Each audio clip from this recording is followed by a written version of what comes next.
Jó capítulo 21. Então Jó respondeu: ouvi atentamente as minhas palavras, seja isto a vossa consolação. Sofrei-me, e eu falarei, e, havendo eu falado, zombai. É porventura do homem que eu me queixo? Mas, ainda que assim fosse, não teria motivo de me impacientar? Olhai para mim, e pasmai, e ponde a mão sobre a boca. Quando me lembro disto, me perturbo, e a minha carne estremece de horror. Por que razão vivem os ímpios, envelhecem, e ainda se robustecem em poder?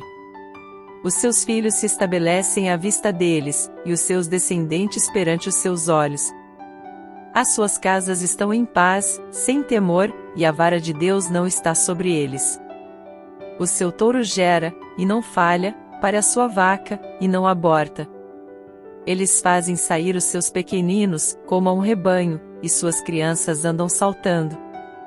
Levantam a voz, ao som do tamboril e da harpa, e regozijam-se ao som da flauta. Na prosperidade passam os seus dias, e no momento descem ao Seol. Eles dizem a Deus: retira-te de nós, pois não desejamos ter conhecimento dos teus caminhos.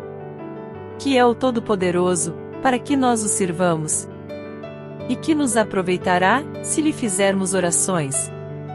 Vede, porém, que eles não têm na mão a prosperidade, esteja longe de mim o conselho dos ímpios. Quantas vezes sucede que se apague a lâmpada dos ímpios? Que lhes sobrevém a sua destruição? Que Deus na sua ira lhes reparta dores? Que eles sejam como a palha diante do vento, e como a pragana, que o redemoinho arrebata? Deus, deseis vós, reserva a iniquidade do pai para seus filhos, mas é a ele mesmo que Deus deveria punir, para que o conheça. Vejam os seus próprios olhos a sua ruína, e beba-lhe do furor do Todo-Poderoso. Pois, que lhe importa a sua casa depois de morto, quando lhe for cortado o número dos seus meses? Acaso se ensinará ciência a Deus, a ele que julga os excelsos?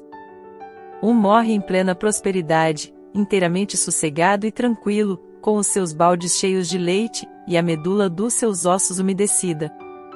Outro, ao contrário, morre em amargura de alma, não havendo provado do bem. Juntamente jazem no pó, e os vermes os cobrem. Eis que conheço os vossos pensamentos, e os maus intentos com que me fazeis injustiça. Pois dizeis: onde está a casa do príncipe, e onde a tenda em que morava o ímpio? Porventura não perguntastes aos viandantes? E não aceitais o seu testemunho, de que o mal é preservado no dia da destruição, e poupado no dia do furor? Quem acusará diante dele o seu caminho? E quem lhe dará o pago do que fez? Ele é levado para a sepultura, e vigiam-lhe o túmulo. Os torrões do vale lhe são doces, e o seguirão todos os homens, como ele o fez aos inumeráveis que o precederam. Como, pois, me ofereceis consolações vãs, quando nas vossas respostas só resta falsidade? Job capítulo 21, resumo. Jó 21 apresenta a resposta de Jó às acusações e argumentos de seus amigos. Neste capítulo, Jó questiona a aparente desconexão entre a prosperidade dos ímpios e suas vidas aparentemente tranquilas e o sofrimento dos justos. Ele descreve o aparente sucesso dos malfeitores e desafia seus amigos a explicar por que os ímpios muitas vezes ficam impunes. Pontos-chave e aplicabilidade. A prosperidade dos ímpios. Jó começa descrevendo a prosperidade dos ímpios, observando que eles muitas vezes desfrutam de uma vida livre de sofrimento e consequências por suas ações.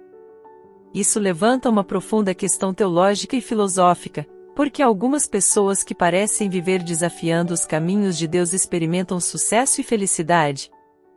O problema do sofrimento. As palavras de Jó neste capítulo destacam o antigo problema do sofrimento humano.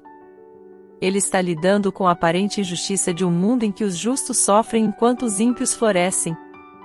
Esta é uma questão que intriga a humanidade há séculos e continua a ser um tópico de discussão teológica e filosófica. Questionando os caminhos de Deus, o discurso de Jó neste capítulo é um desafio direto à sabedoria convencional de seu tempo, que sustentava que o sofrimento sempre foi resultado do pecado. Jó argumenta que a realidade nem sempre está de acordo com essa visão simplista e que os caminhos de Deus estão muitas vezes além da compreensão humana. Isso nos encoraja a nos engajarmos em questionamentos ponderados e honestos de nossas crenças e compreensão das ações de Deus no mundo. A natureza complexa da vida. As palavras de Jó nos lembram da natureza complexa e muitas vezes imprevisível da vida. Podemos encontrar situações em que as bênçãos aparentes dos ímpios e o sofrimento dos justos desafiam explicações fáceis. Isso nos desafia a reconhecer os limites de nossa compreensão e a ser humildes em nossos julgamentos dos outros. Buscando compreensão e sabedoria, as perguntas e desafios de Jó indicam um profundo desejo de compreensão. Em nossas próprias vidas, quando nos deparamos com perguntas difíceis e incertezas, devemos buscar sabedoria, buscar a perspectiva de Deus por meio da oração e da reflexão e estar abertos à possibilidade de que nossa compreensão possa evoluir ao longo do tempo. Compaixão e empatia. O discurso de Jó ressalta a importância da compaixão e da empatia ao interagir com aqueles que estão sofrendo. Em vez de oferecer respostas ou julgamentos simplistas, devemos estar dispostos a ouvir, mostrar empatia e fornecer apoio àqueles que estão passando por momentos difíceis. Em conclusão, o capítulo 21 de Jó levanta questões profundas sobre a prosperidade dos ímpios e o sofrimento dos justos. Ela desafia a sabedoria convencional e nos encoraja a nos engajarmos em questionamentos ponderados e honestos de nossas crenças e compreensão dos caminhos de Deus. Isso nos lembra da natureza complexa da vida e da necessidade de compaixão e empatia em nossas interações com aqueles que estão sofrendo. Em última análise, encoraja-nos a buscar sabedoria e uma compreensão mais profunda dos mistérios da existência humana.